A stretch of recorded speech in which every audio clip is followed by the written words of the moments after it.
that you specify, okay? And what it returns, it doesn't actually do anything. It returns another RDD called mapped RDD, okay? And there's some other business in there. It passes references of itself and this F function and one. That's just noise. Don't worry too much about that. The important detail is there's another class in the same in the same directory called mapped RDD. And that mapped RDD, this is the entire source code for mapped RDD. There's no more code in there other than the imports and package statement and stuff like that. But that's all the heavy lifting that it does. So it does two things. It defines the partitions, how the partitions are derived, and that's kind of important because in cases where there's a one-to-one correlation between input partitions and output partitions, like in the case of map, it's simple. But in other cases, when you're doing a group by or some kind of a join or something like that, the number of output partitions may not be the same as the input partitions. Okay? So those are a little more complicated. This is a simple one. Input and output partitions are the same. Okay? And then there's the important function, the all-important function, compute. Okay? And what that does is really the heavy lifting. All right? And internally, what each of these RDDs see is an iterator, is a list of partitions. Okay? And your job as one of these RDDs is to take each partition and perform your operation on each of the elements inside that partition. Okay? How many partitions do you see? Well, it depends. I mean, it depends on how many are part of this RDD and so on. So the way it's done is, in fact, in Scala, that iterator, it turns out is a Scala iterator, which happens to have a map function, which is exactly like the function that you see that's exposed by Spark. So they just reuse that same function. You could write it yourself, but you can just reuse what's already in the API. Okay? Does that kind of make sense? Not really? Kind of. All right. Play with it a little bit, and you'll get more familiar with it. And it's, of course, learning Scala, get into the Scala can be a little bit of a struggle. All right. Okay. So how does this get executed? How does this happen? Right. So that transformation that I showed you, that little bit of code, doesn't really do anything. So when you transform something, you do a map. It doesn't actually run any code. What it does is create sort of an object graph of how the data is going to flow through all these RDDs and all these partitions. Okay? So, of course, they get into this big thing. It's a directed acyclic graph, right? If you want to be professorial and really boring and stuff like that, a directed acyclic graph. Well, it's a graph, right? So it prepares this object graph. And you could imagine if you had a really complex set of transformations that you performed, you'd have a very complex graph. In our previous case that we saw, there's really only two objects: the input RDD, which is Hadoop RDD, or that basic RDD that was the input, and then the map RDD. All right, only two. Right, so it was just two nodes in that. So then the execution is done by a couple of other things. There's something called a DAG scheduler and this task scheduler, and this is really where all the magic happens. Okay. And this is the part where I leave it to the real experts, all right? I've looked at it, and I'm like, yeah, this is pretty amazing stuff. It's pretty clever. And so what it does is it takes that graph and divides it and assigns each of these partitions to different stages and to different nodes and executes them based on what's this task scheduler, all right? So each one of these partitions each one of these RDDs will receive a subset of the data, and they'll perform some execution. There may be some amount of shuffling that needs to go on to move it to different nodes and so on. That's all taken care of behind the scenes. That's the real secret sauce. That's sort of the magic. It's pretty much like the short and shuffle phase of MapReduce, right? If you know how Hadoop works, a lot of the magic, the secret sauce in Hadoop is the short and shuffle phase. And once you get your head around that, it's not that complicated. But in the case of Spark, I wouldn't say it's complicated, it's more sophisticated because it does many more things than just sort and shuffle, all right? But conceptually, it's similar. If you want to know more about that, there's a really great YouTube video with Matej, who's the guy that pretty much came up with all of it. Really, it was his, I got his PhD on doing all this stuff. And he explains it in a little bit more detail, what goes on. And you could go into that source code and follow it. It's you'd have to get into it a little bit, but it's clean code that you can understand and you could build on. Okay. All right. So what happens if something fails? What happens? If something goes wrong? Well, the way MapReduce works, and this is also the reasons why the performance is poor, because they just assume things are going to go wrong. So that's why they write everything to disk. Oh, this node might fail. Let me write it all to disk. So if something goes, and in fact, let me have 3 copies of it, because if this node might fail, so somebody else might have a copy of it. So another one is launched on another node, and so on. It works. It's reliable. People have had very large clusters that work very reliably, but it's inefficient and it's slow. Okay. Now, Spark does a different way. That object graph we talked about that you saw, that's really this lineage, right?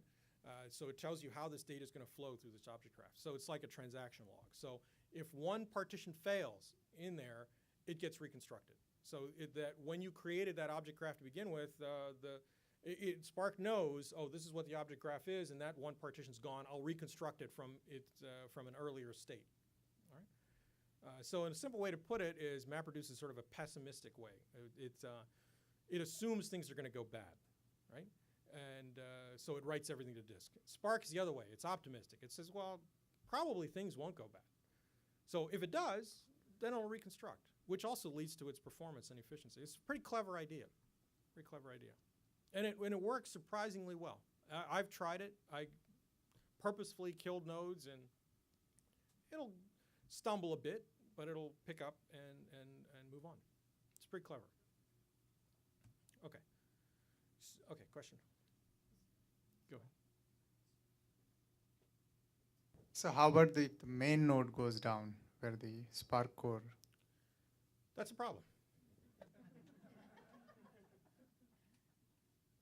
I didn't try that, but I don't really know in that case. But still, the same thing in MapReduce. There are if you lose the name node and you lose the secondary name node, whatever, you have problems there too. It's not perfect. It's not perfect. So has anybody dealt with that in the case of name node failure, secondary name node failure? Yeah.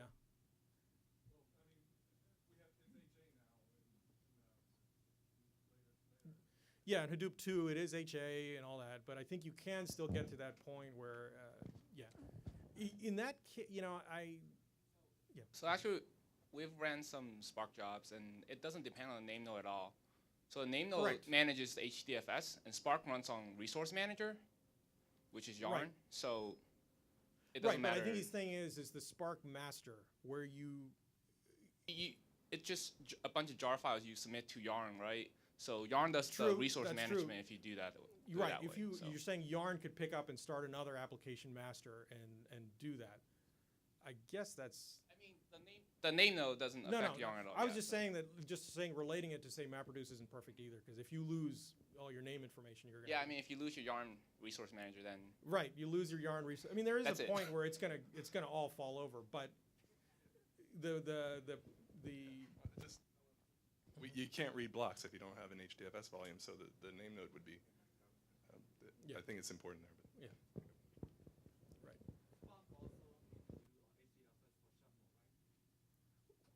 Yeah. Right. Well, it does read and write. It can read and write to HDFS. I mean, it does read.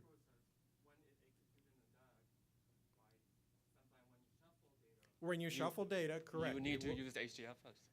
Well, not necessarily.